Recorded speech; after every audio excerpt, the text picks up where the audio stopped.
How to know if your NBI clearance you're having right now is valid or fake?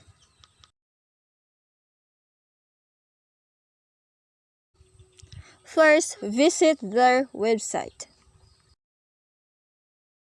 Click NBI Clearance Online Verification.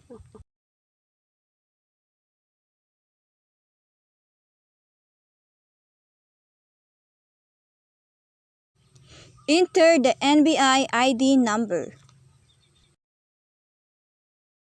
at the upper portion of your ID clearance.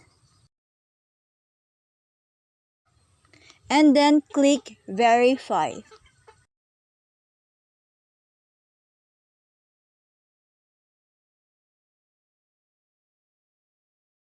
If the system cannot find the given ID number, it could be fake or not valid.